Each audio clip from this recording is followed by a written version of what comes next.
everyone. Welcome to Cosmos with Cosmos. We're back for the new year. I'm Liz. I'm Mike. I'm Brandon. I had the shenanigans with these two. We got a high in the sky for January 2024. The future. Well, when this actually goes on like the podcast platforms, it will be January 2024. So, Oh my God. So you we know, actually we're need to change the recording title in it the notes. on Boop. Christmas Eve, Let's or Christmas Eve, New Year's Eve. I don't even know. Time and space just all blend together. But our sun has completed a full orbit. Our Earth has completed a full orbit around the sun. I haven't had any alcohol yet either. Well, that's why it's not functioning. All right, let me get my head in the game here. Maybe that'll That'll help. Which Mike and I were discussing last night. Was it as we were going to bed? I thought about it when I was going to the bathroom or something, that, there is no starting position. Oh, no, we had that whole conversation on the couch. Oh, it was on the couch? Okay, yeah, I came back from the bathroom, and that's when I thought about it. But that, the New Year's arbitrary, because there's no starting position for the Earth. We don't know its starting orbital position, so... Well, isn't there so it's the point where Earth is exactly where it was from the sun, but isn't that technically not 365.25 days? Isn't it a little difference as well? Yeah, because we always have to add in, we have to add in a leap year, and then we have to add in all this stuff to make our calendars work. So it's not quite the same point, but, it's close. Well, look, if you want to be completely honest and really get into the weeds. Ooh. Yeah, let's do it. Universe is expanding for, Oh, see, you go beyond our solar system. You take it into the whole our position in the universe. Into account here. At no point is the Earth in the same spot. At but point. It's going around the sun, so that's what counts as the year. Ooh, Mike's not being romantic about New Year's. Well, but the question became, what's special about January 1st as opposed to, May 13th? You know what I mean? May 13th is special because that's Katie's birthday. Well, I know. I'll pick that one. That people in the room would know. But it's so arbitrary. Yeah. It's an arbitrary thing. But we need a starting point so we can start counting. It's not even like when the sun is in the first point of Aries or whatever those things are. So it's not even like when we start a season, no. It's just so arbitrary. Anyway, I don't know. Anyway, speaking of needing some drinks to get through this, Brandon, what are you drinking? Yeah. I am drinking the X37B, which we'll talk about later in the episode, and it is Moon Mist Oolong with bourbon. Ooh, nice. Moon Mist Oolong. Yeah. Sounds nice. Sure. Although there's caffeine in it, so we're gonna see how I do tonight. You hop up all night. So I don't like staying up to midnight. That's late, but I guess I will now. So old. We're so old. Anyway, what you got? I got what I'm calling the resonance, because all the flavors are in perfect resonance with each other, and it has Bailey's Irish Cream, chocolate vodka, caramel vodka. Cheers. Ooh, wow. That sounds great on an empty stomach. One could say I'm going to be fucked before this is all over with. One could say the resonance is futile. Okay. All right. Anyway, I'm drinking a cold, dark winter's night, and which is just my favorite beer ever, from the Monkless Brewery here in Bend, Oregon, and it's called Poor Bitter Me. I don't know. It's really good. So the last few episodes, Liz has kept her name a secret for the drink. I guess that's just her thing now. She doesn't put the name in the notes. Oh, I just forgot. I came up with it and then forgot to put it in the notes. I was like, I'll just say it's a thing now. It's a thing now. It's a thing. All right. Anyway. It's like the shot where we don't know anybody's topics. Oh, those are fun. That's fun though. If you want more shots episodes, our little shot-sized bits of astronomy, then you can check those out on YouTube. And you can follow us on all the things at Drinking Cosmos on Twitter and Cosmos with Cosmos everywhere else, and where you get your podcast if you like our shenanigans and dad jokes. That was a professional segue. Well done. Thank you. And if you want more cool shit to check out, then find Wildixia, Wildixia on Etsy, and her phenomenal artwork. And then the MrProctorShow.com, Ron Proctor, our good buddy, makes cigar box guitars, which we actually went to a store and we saw a bunch of cigar boxes, and we thought of him. And then, of course, our buddy Jack in the Rolling Bluffs area of Iowa. Check out rollingbluffsplanetarium.com if you're in Council Bluffs area of Iowa. If you're in that area of Iowa. If you're in Iowa. If you're just in Iowa. Just go to Jack's Planetarium. I don't know how big is Iowa as a state. Well, I mean, the population has swollen to 25 trillion people because they're going to do that voting thing in a couple weeks. The Iowa, it's not a primary. What's the other one? Caucuses. I got you. Yes. Oh, it also means tomorrow is when I can officially start watching The West Wing again. Every 4 years, West Wing. Oh, that would be a good rewatch, if only. Anyway, we have some rules or a little drinking game as you watch. If you hear any dogs barking, take a drink. One of our dogs, Jack, is currently whining right now. He's blocked behind a gate and can't get in here. And if we make any Star Wars or Lord of the Ring references, also take a drink. He's behind the gate, but he can see the doors open. Yeah, so he wants to get in here. So pain. He's like, no. Yeah, we put in a gate because Poe came and visited. We had a little cat visitor. My sister's cat, Potato, came and stayed with us. Anyway, let's get high in the sky. And now what we've been doing for High in the Sky, instead of just being here's every constellation that's up, because all the constellations are up a long time throughout the year, we're highlighting a constellation, and I thought that January was the perfect time to highlight one of the most famous constellations, one of the brightest constellations, easy to distinguish and find in the night sky, and that is the one, the only Orion the Hunter. Yeah. Orion, noticeable by and famous for his belt of stars, the three stars that are in a line, and you can make him out. It's a very large constellation that'll be rising in the east and getting higher in the sky. The deeper into winter we get, earlier and earlier it'll be higher in the sky. Whatever. And it's marked by kind of 2 bright stars as its shoulders, 3 stars as its belt below those, and another 2 fairly bright stars as his legs, his knees, the bottom of his skirt, however you want to envision him, I suppose. And there are some other less bright stars that apparently make out like a shield or a bow, depending on your interpretation of what you're envisioning up there. And the best visibility for Orion is January through April. That's when he's up high enough in the sky above the horizon early in the evening. You don't necessarily have to stay up until 3 in the morning to see him, that sort of thing.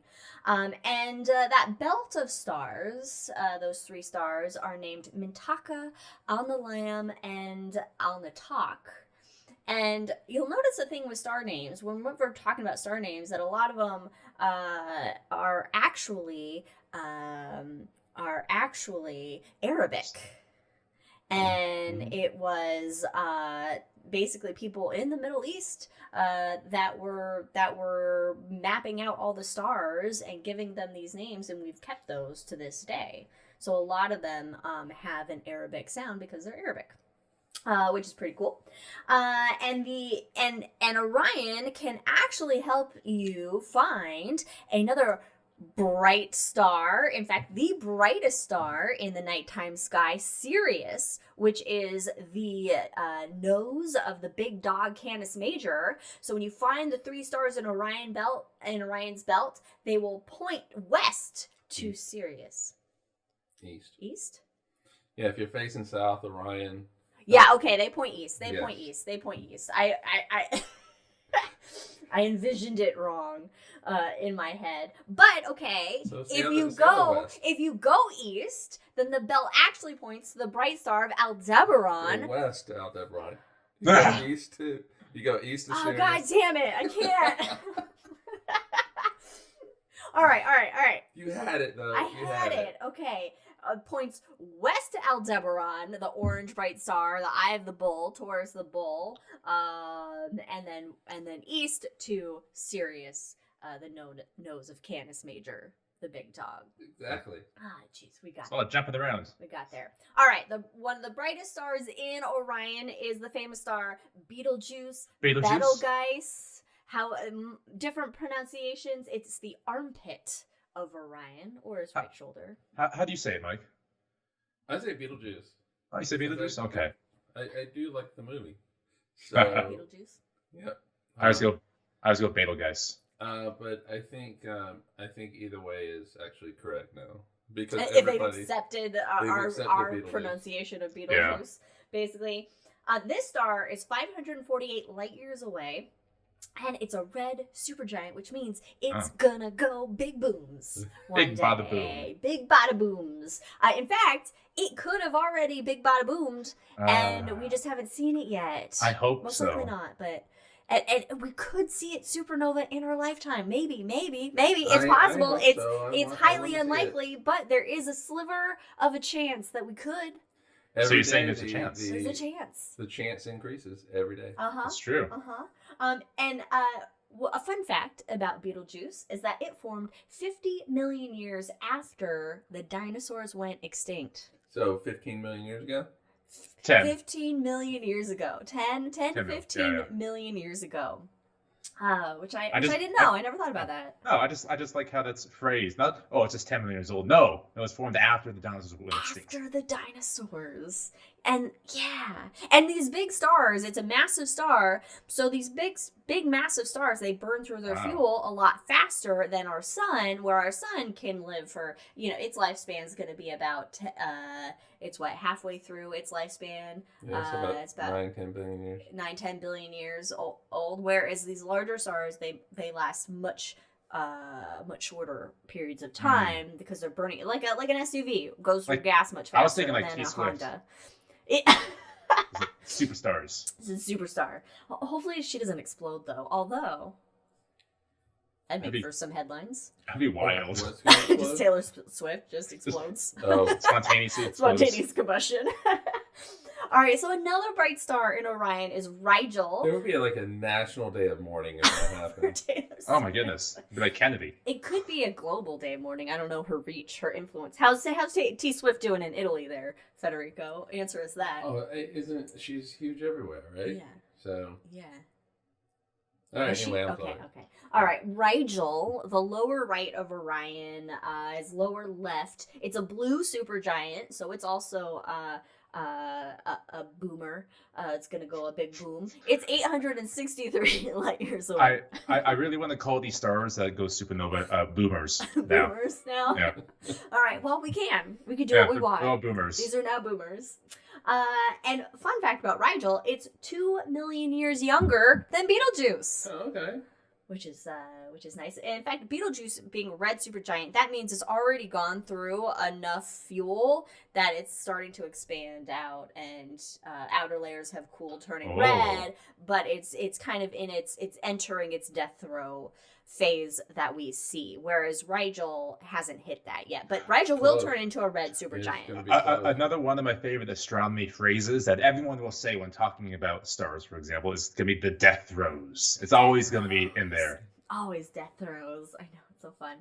And another star in Orion that I thought was fun to highlight is Bellatrix. Oh. And if you may notice that Sirius and Bellatrix, if they It's so sound strange. familiar for if they sound That's a good reference. familiar, yeah, there's a Harry Potter connection because a lot of the characters in Harry Potter were named after stars or constellations in the sky, like Draco Draco the Dragon constellation, which is in the north. And Bellatrix is a B-type blue giant, but it's thought to be too small to go big boom. So it's, so it's like a millennial. It's like maybe it's Gen X. Maybe it could be Gen X. And it's in Orion's left shoulder. And it's only 40 million years younger than the dinosaur extinction. All right, so 20 million years ago? Yeah. Yep. Okay, all right. I don't know. All of my times now will be decided by how long we were after the dinosaur dinosaurs. extinction. That's how we should do it. That's how we should do it. 63.1618 million years after the dinosaur went extinct. Like, okay. We can do all times in dinosaur units. Dinosaur units. I like that, dinosaur units.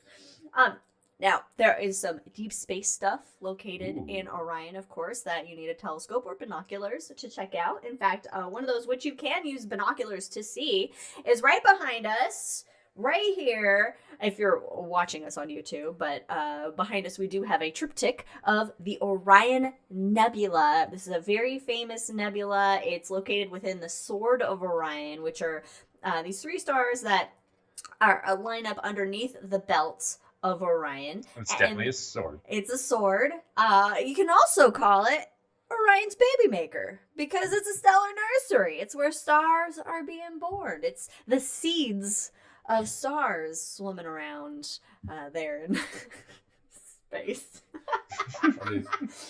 Orion sperm. Orion sperm. That's exactly what it is. Little propellets that look like sperm. It's 412 parsecs away from us. And a parsec is 3.26 light years. Oh, I was gonna. Laid end to end, how many Skittles is that? It's a lot. 42 parsec units. The trapezium, which is located, it looks like a trapezoid of stars, basically. The trapezium, it's in the center of this nebula with many newborn stars there, and you can actually see it with your naked eye, and it looks like a star. Of course, you need dark skies to see it, but it will just look like a stars, but it's bright enough to apparently see with your naked eye. How did we come up with the term naked eye? Huh. Without aid? Well, wouldn't it be unaided eye? Unaided eye. That doesn't sound as fun, though. Naked eye. Put some clothes on your eye. So what did they say before glasses were invented? Everything looks blurry. Why is it all blurry? Anyway, I'm sorry. That just popped into my head. Orion Nebula. Hi, Jack. Oh, hey, Jack. You're working this New Year's Eve? Ooh, in charge of balloon drop and confetti cannons. All right, pre-shift nap. Enjoy your nap, Jack. And Happy New Year. Get a nap, Jack, and don't you come back.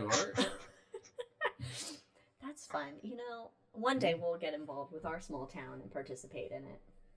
We did yesterday. We saw the local band play. We did, but that's not like a participation. And I even talked to the bassist. You did, because he came over and he was like, "Hey, buddy." He was like, "Oh, hey." He's my only friend in Oak Ridge. And you can't remember his name. And I don't. No, and we're gonna keep it that way. It's Dave. His contact is on our fridge. Anyway, like all these constellations. They're constellations. Ooh, constellicious. Constellicious constellations. Yeah. Like all these constellations, there are stories behind them for the most part, at least in the northern hemisphere. I don't know if in the southern hemisphere there's a story about telescopium, but probably not. And with all of them, there are many different stories because many different cultures throughout the world have pictured these stars as, you know, what applies to their lives and their what is relevant to them. So going to the ancient Near East first with Orion. And it is referenced in Babylonian star catalogs as Sipa Zi-an Na, the heavenly shepherd. Cool. Which is fun. In Egypt, it's seen as the god Sa. It rose before Sirius, and Sirius rising is the basis for the Egyptian calendar. Flooding of the Nile. And so it's closely linked with the goddess that symbolizes or personifies Sirius, which is the goddess Sopdet. Who? Sopdet. Okay. Sopdet. There we go. And it's one of the gods form that the dead pharaoh will take in the afterlife, apparently. The Bible talks about it, the good old Bible. And in the Bible, Kesli, foot, or etymologically Kislev, which equals the 9th month of the Hebrew calendar. Now, I have a question. Yes. Does Kesli mean foot or fool? Oh, fool. I read that wrong. It's far away. Fool. It means fool. Okay, so fool. You had your naked eyes. So yes, I have my naked eyes. So, fool. Why is it all blurry? I could zoom in here, I guess, on my thing. I mean, eventually I will need glasses because my dad had to get reading glasses, like, I think in his 50s. So, eventually reading glasses are in my future because I take after my dad physically. I love that little tangent. In the Middle East, it's called Al-Jabbar, meaning the giant. In China, it's the one of entire Middle East, not all just of the Middle one East. place. All of it. Meanwhile, you got the Bible saying, "Hey, it's the fool," but the entire Middle East, which the Bible in the Middle East, is the giant. Maybe it's the fool giant. From non-Christians, then. Or the giant fool. What would it be in Harry Potter? Since you brought up Harry, it'd be a troll. Maybe a troll. Wouldn't it be a troll? Well, I don't know. It's We'll have fighting. to ask- It's fighting the 'Cause bull. there'd be, like, the We'll giant have to So ask it bull. could Bonnie. be Harry Potter himself. Oh yeah. It's a Gryffindor at the very least. Where's Katie when you need her? I know. She's driving home because she picked up Poe from us.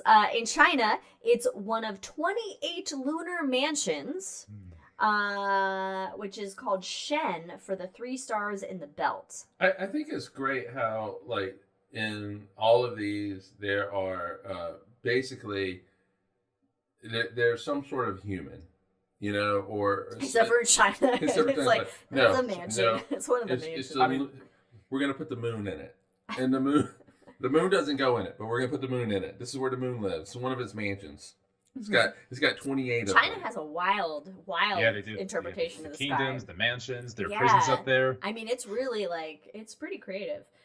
Going out to down south, but Yes. to New Zealand, we're just gonna weege in a little New Zealand here. Nice. In Maori tradition, the star Rigel, which is known as Puanga or Puaka, is closely connected with the celebration of Matariki. Oh. And the rising of Matariki, which is the Pleiades, which is the little cluster of stars in Taurus, the bull that looks like a mini dipper.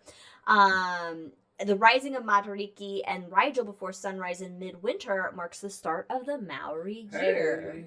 All right. So it symbolizes the new year for the Maori. All right. So midwinter for us, it'd be midsummer for. Wait a minute. Oh yeah, it'd be Rising? midsummer. It'd be. Anyway, it's the start of the new year for them. Yeah, start of the new year for them. Well, start of the new year for everyone, but it's summertime for them right now. And then, of course, classically, Greek mythology, Orion is known as the hunter. And he fought. There's a lot of different Greek stories actually for Orion. One of them is that Hera sent Scorpius to the Scorpion to fight him, and he was fought Scorpius, and he was stung by Scorpius. And he was fought because Orion got all braggy and was like, I can kill any animal. I'm the best hunter there is. I don't know why he's Southern. He's a hunter. Makes sense. Yeah. There's a Do lot you of, hunt? There's a lot of hunters. And so Hera was like, all right, let's see how you do with this fucking scorpion. And then he beat the scorpion, but he was stung. Oh, yeah. And so then Ophiuchus, who's known as the serpent bearer, revived him and actually stands between Scorpius and Orion in the night sky. And Ophiuchus is the unofficial 13th zodiac constellation because his foot is actually on the ecliptic and the sun passes through Ophiuchus technically. So Another reason why astrology is bunk. Mm-hmm. Yeah. They can't even get constellations. By the way, the medical symbol with the snake around the it's around, that is for Ophiuchus. Mm-hmm. He was the healer. He was a healer. I forget his name. His original name. It was it started with an Benjamin. A. Buttons. It started with an A, but anyway, so that is actually Alan. a symbol from Adam. Ophiuchus, the serpent bearer. All right, moving on. So we got Orion. hanging out there. And of course, Orion's going to be very bright. There's other bright constellations and stars around Orion. The winter night sky for us here in the northern hemisphere is probably the best night sky, the brightest night sky especially from a city location. You can see more things with light pollution than I would say at other times in the year. So check it out. Use a star map on your phone to see what's up there, to see what you're looking at. Yeah, and visit your local planetarium. Exactly. Always visit your local planetarium. Yeah, here in the winter months, we're looking out of the galaxy. Mm-hmm. So it's darker. You don't have. So that means it's the worst time to actually do Milky Way observation if you're in a dark area, but the best time to see these bright constellations. But if you want to be up at 4 o'clock in the morning, then you can see the Milky Way. Mm-hmm. If you're in a dark area. Towards the center of the Milky Way. But there's more things than just constellations out there and stars. There's something a little closer to home, and that's some planets. Planetes. Good old Mercs, and Venus, Mercury, and Venus. No, I think we're just Joopy Joops. I will do what I want. I don't think Mercs lands. Mercs? No, Merc doesn't land. I don't think it Why lands. not? He's Hermes. In Greeks, he's Hermes. Hermes Mercury. So Mercury and Venus, they are going to be in the early morning in the east, low on the horizon. Mars is gone. It's lost in the glare of the sun now. We need to send people to find it. No, it's still there. It's fine. It's just we can't see it. The sun's blocking its view. I don't know why I wrote this question in the notes. What would an Earth transit from Mars look like? I don't know why I put that there. I don't know what I was... You mean a transit of the sun? Yeah. Well, it would look the same as, say, like Venus transiting the sun for us. A little black dot going across the sun. That's nice. Okay. And now I have the police in my head. There's a little black dot on the sun today. But who is still reigning supreme and taking center stage in the January night sky? Jupiter Jupes. Good old Jupes. Bright all night long. You can see it. Saturn's also going to be up. It sets a little bit earlier than Jupiter, so you got 3 to 4 hours of observing time for Saturn. But Jupiter will reign supreme. Nice. Some events that will be happening in January in the sky. We have the Quadrantids meteor shower. That's a hard one to say. Quadratids. There's up to 40 per hour between January 4th. I don't know why. No, it's 1/3, 1/4. Yeah. It's 1/3 to 1/4. No, it's supposed to be January 3rd to we're 4th only is when it seeing peaks. 1/3. I don't know why it did that. Meteor shower. I don't know why it did that. Because with Google Docs, if you do 1/3, it assumes. I've never seen it do that before. Yeah, because when I write up my drink recipes for our visits, like Christmas, Thanksgiving, it does that for me automatically, which is great. I don't think it did that initially for me. But anyway, January 3rd. It did. You just didn't pay attention to I guess it. not. I did start these 3 weeks ago. So January 3rd and 4th are when it peaks. And it's dust from an extinct comet. I don't know what comet, but from an extinct comet. So the comet, I'm assuming it fell into the sun. What or it just used up all its kind of debris, and now it's it just evaporated out. Yeah. So that's cool. On the 11th, which is actually kind of crazy to think about, where we're seeing dust from a comet that where no longer you do exists. have this thing that's going around. All right, let's assume all the volatiles have been evaporated off, and it's now an extinct comet. So it's now just a piece of rock going around. We know that it creates this meteor shower every single year, but we obviously can't find it. That's kind of cool. That's assuming that it did not run into the sun. Yes. Which is an entire possibility. Yeah, I wasn't finding, or I didn't find any information on the comet itself. or I didn't take the time to. We have to send people to go find it. How many dinosaur units did it I don't know. go extinct? Like the dinosaurs. There's probably a way to figure that out. I'm sure there is. But on January 11th, there's a new moon. New moon. So that's your best time for sky observing because you won't have the moon brightening things up. Goddamn moon. And then on January 12th, Mercury, thank you, since we can't do Mark anymore, will be at its greatest elongation. You can do it. It just doesn't land. Mercs. I like Well, Mercs. yeah. So that means greatest elongation means it's at its furthest point away from the sun, essentially from our perspective. So it's the best time to see it. It'll be in the early morning sky. Okay, so it'll be in the early morning eastern sky. Sets in the western sky. So if you don't have a lot on the horizon, you can probably see it. But this is when it's at its farthest kind of distance from our perspective from the sun. Otherwise, Mercury is really tough to spot. It sticks close to the sun. It sticks close to it. It's not, and it's small as well, so it's less like light that it reflects. It's very fleet of foot. It is. Hence, Mercury. I mean, I'll say it every time. I almost ran a wreck when I saw Mercury for the first time. Yeah, because you were like, ah. Yeah, I almost ran 2 wrecks.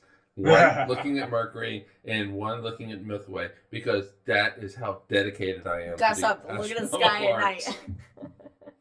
The astronomical arts. Yeah. Yeah. What's your degree in AA? I got my AA.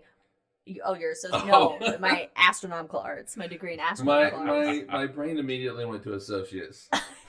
Associates. I got my AA. No, okay. Astronomical arts, not. On the 25th of January, there will be a full moon. This is the full wolf moon. Because this is when the wolves are most likely to be heard howling. You think we'll hear him? Here in the forest? We might. Ooh, the deep dark forest. I don't know if we have wolves. Do we have wolves? We have to have Are there just wolves everywhere where there are forests? I don't know. Alright, so there's a lady who actually we really do like. And she walks just constantly in the neighborhood. And the other day she was like, I need to get home because I don't want to be attacked by a mountain lion. She said it in all seriousness, which now freaks me out a little bit on the inside. But if we have mountain lions, we got to have wolves. Really? We have Bigfoot. We have Bigfoot. We got mountain lions. If there are mountain lions, there are wolves. There got to be wolves. We have all the monsters. And so if we have wolves, it means we have werewolves. Oh, that's true. Fact. Where there are wolves, there is at least one werewolf. And, Brandon will correct me on this, but, was it Sauron or Morgoth that made the werewolves? That's probably going to be actually, that sounds like a Sauron thing. I just don't know the answer. I think it's Sauron. I think Sauron Oh, shit, that's right. invented the werewolves. Thank you, Silmarillion. Speaking of that full wolf moon. And that comes back. So Baron, though, from The Hobbit, also, he's not the quite. full wolf moon is also known as the center moon by the Assiniboine people.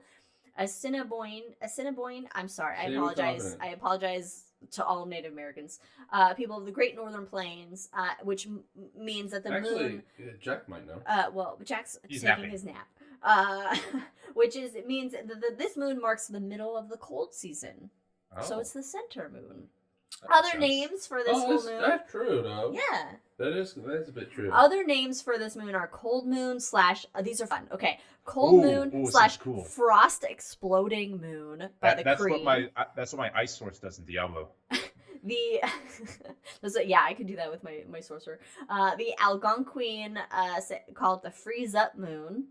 The Dakota call it the severe moon or the hard moon for fallen snow that develops a hard crust on the ground. I was thinking like the moon's like lifting weights and has tattoos. It's hard. It's a hard moon. But those are some fun moon names.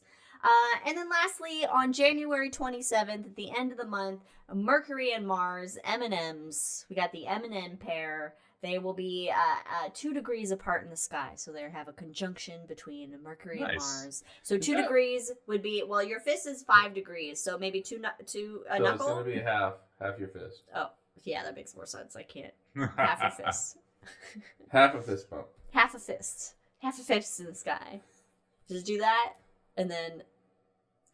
It's actually not even half fist, but pretty close. Yeah. So that's kind of what's up in the sky for January. Some things to check out, some fun stuff. Go outside at night and just look up and enjoy and appreciate the world that you live in.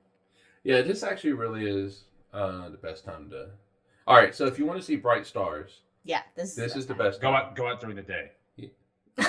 Yeah. Yes.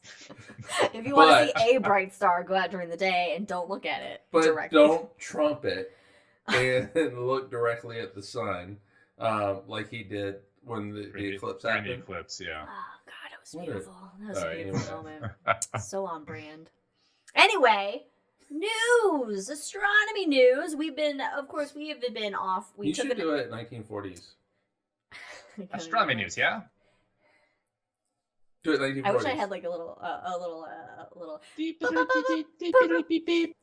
Here's Liz with the news. Yes, hello. No, that didn't. The astronomy news. I can't do it. I gotta. I'm overthinking it. I'm overthinking my 1940s voice. It's my natural voice. Yeah. And sweater and glasses and. You didn't see this though? It's a nice little Christmas gift. It's it's themes. Yeah. Yeah. Oh, that's nice. I like that. We can take a drink. Okay, sure. Let's take a drink for the sweater, for the Lord of the Rings sweater. Which we also got him a Lord of the Rings book as well, so he had a Lord of the Rings Christmas. And I realized I am out of bookshelf space, so I need to be creative in how to store books. Hey. We have so many Funkos that are sitting over there on the desk because we don't have.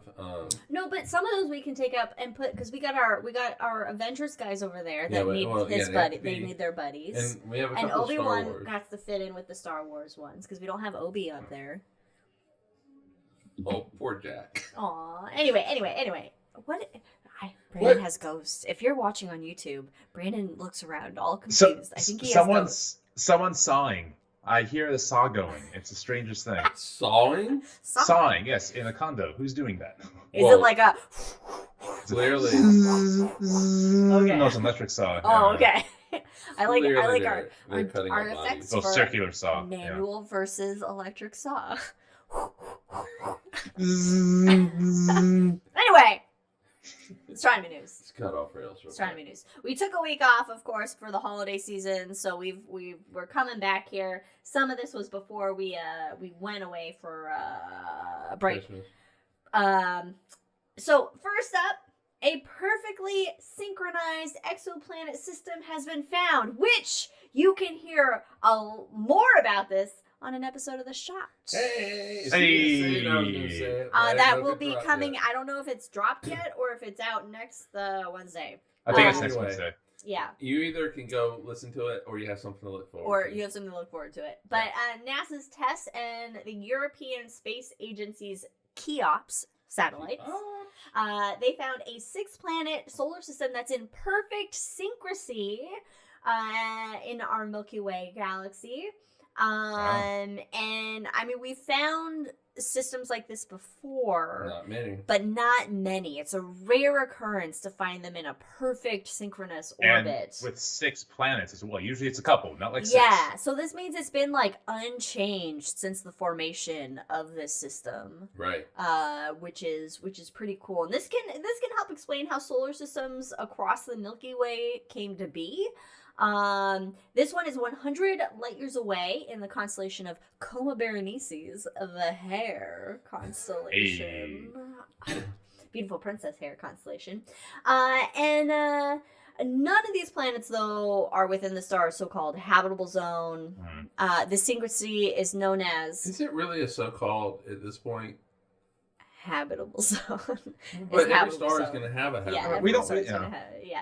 And the synchrony, is called synchronicity. Synchronicity is called resonance. Okay. Hey. I thought you already said it. I didn't say it. Oh, okay. I read it in notes. The innermost planet completes 3 orbits every 2 by its closest neighbor.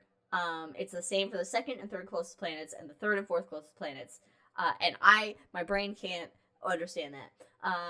It looks pretty. But it's cool. Oh, it actually does. It really does. So you can graphically show this, and it makes really cool, like spirograph type images.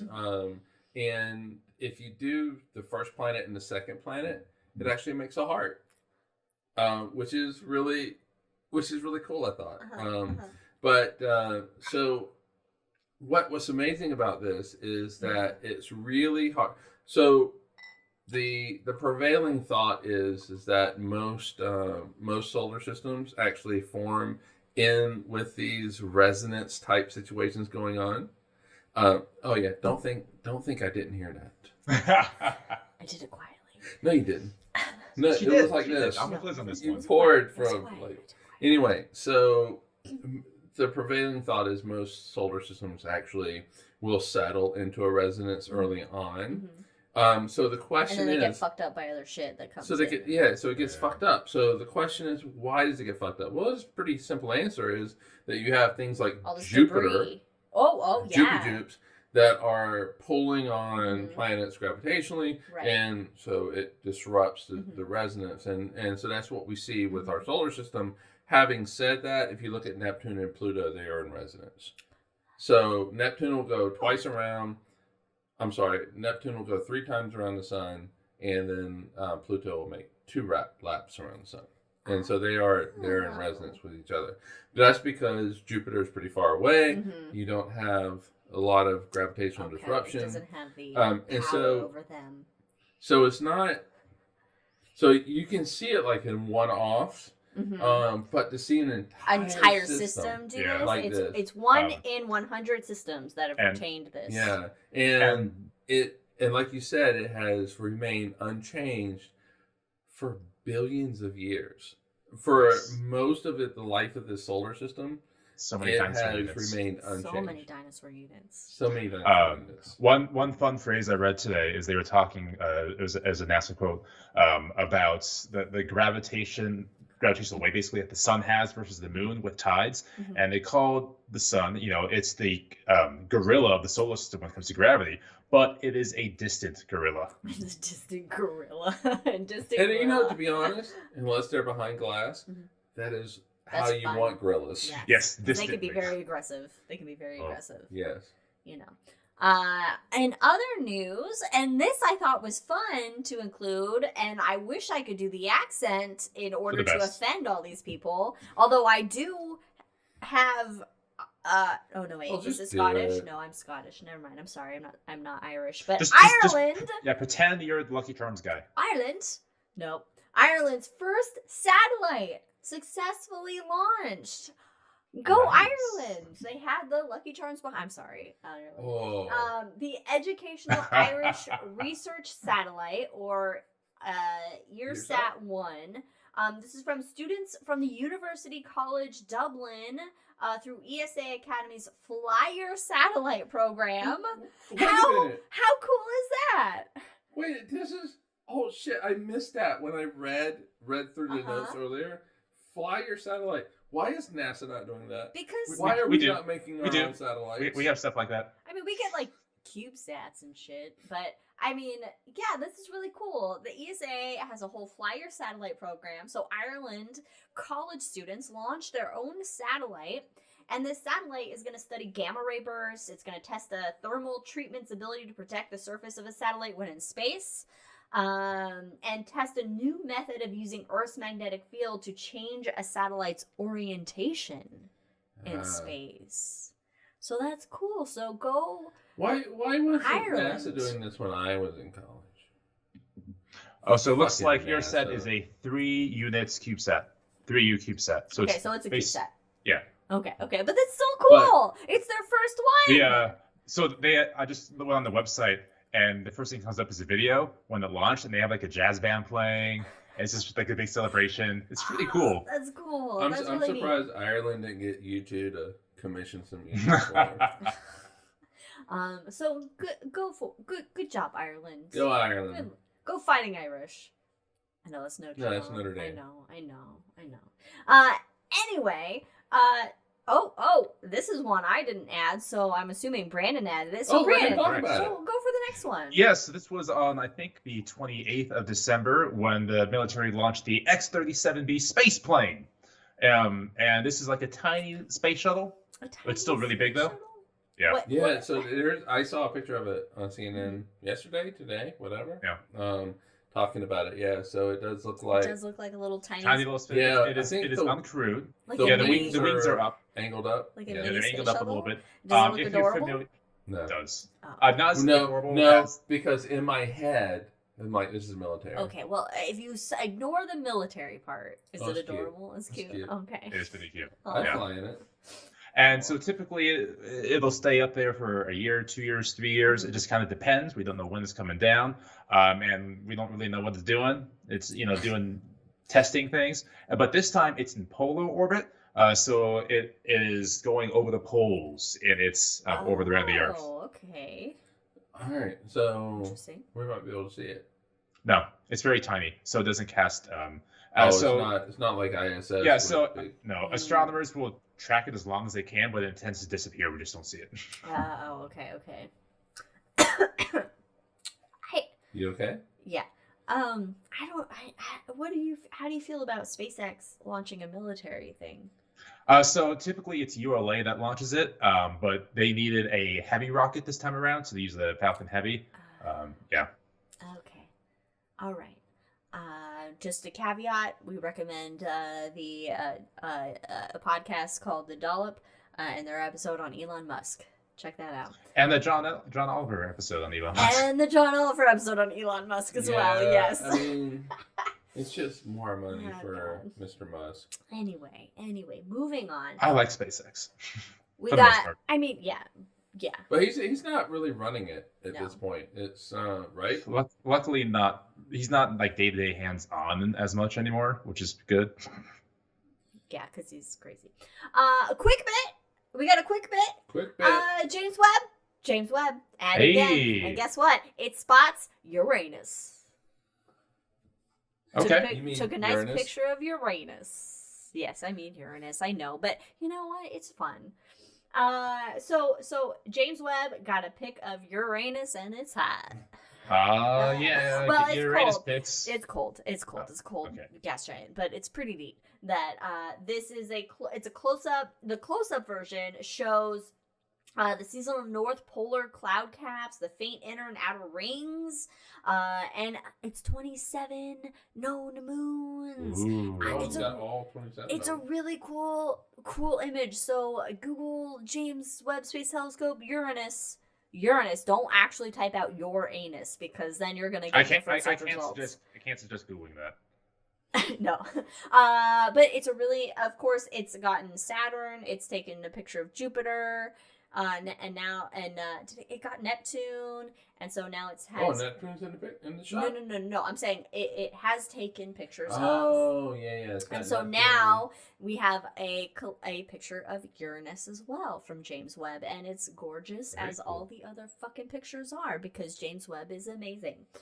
And then we have an update news bit. We talked about this in our December High in the Sky. I This believe just it in. was. But Japan's SLIM spacecraft, Ooh. SLIM, has successfully entered lunar orbit. And JAXA's, which is the Japan Aerospace Exploration Agency, it's the SLIM. Just a reminder, it's a smart lander. It's supposed to be a smart lander that's supposed to be able to land pretty much on target versus Down targets. before. Well, there we go. That's Star Wars reference. Which before like Apollo landings and stuff, they could be like way off target, but this is supposed to be relatively close to target. It is gearing up to make its precision landing on the moon. It's really a test of this precision landing system. And this will make Japan the 5th country to land on the moon, which is really cool. Yeah. So, yep. It's funny how like Perseverance can do a pinpoint landing on Mars, but we still have a difficult time doing pinpoints on the moon. I know, right? So all right, so it's the U.S. obviously, India, Japan. Well, would China. they do it? China, Soviet Union / Russia. Soviet Union, yeah. Well, no, Japan will be the 5th. So has Russia actually landed on the moon? Yeah, Soviet Union. So us, China. They have the I India. can't remember. It's Lugdol. Okay, so Russia Soviet / Soviet Union and Japan. and Japan. All right, cool. So Banzai, Japan, Banzai. Hey, That's what they say in Celebration. No, like, Banzai. no, I got you. Okay, I'm just be careful with beer. fine. You're And- Davidson. And lastly, for our high in the sky, before we go over to the hangover, which we will do a little 2023 year in review, but we have an in memoriam, a little belated in memoriam since we took our break. And this in memoriam is to Mary Cleave. She is a NASA astronaut that flew twice on the space shuttle before becoming the first woman to head NASA's science division. She passed away on November 27th at the age of 76, which is really young. So cheers to Mary Cleave. Live long and prosper. Rest in space. Mary Cleave. So there you have it. There you have it. We've got lots of cool things coming up in January. Lots of bright stuff to check out. Lots of exciting things happening. I'm going to make an audible. I'm going to make a call right now. Do so it. I'll be here for the next episode. The next episode will be fantastic. It is all about William and Caroline Herschel. Are we doing it? We're doing it. We're doing it. Join us. The Herschels. Oh, man. It's happening. It's about to happen. Yeah, all right. So we always will try to plan out what the episodes are. And we there are certain episodes where we try to... We have to have Brandon here, have Brandon for the and topics. they just keep getting pushed. So and Herschel's is one of them. Herschel's is one of them. There's another one. This is his but jam. Herschel's is one of them, So, and yay, we're finally Brandon's doing leading it. It's happening. Brandon's leading that It's show. happening. It's exciting. So join us in 2 weeks. Where Liz and I just sit back and it's the Brandon show. Oh, I'm going to just nerd out hardcore. Oh, it's gonna be great. It's gonna be fun. But as far as this episode goes, thanks for joining it, everyone. Thanks for joining us. Oh, geez, this beer. Thanks for joining us, everyone. You can follow us on Twitter at Drinking Cosmos. Everywhere else, Cosmos with Cosmos. Find us on Spotify, Google Podcasts, Apple Podcasts, wherever you get your podcasts. Check us out on the YouTubes. Check out the Shot if you like some shorter features of fun astronomy stuff. One day we'll make them into Planetarium shows. That'd be fun.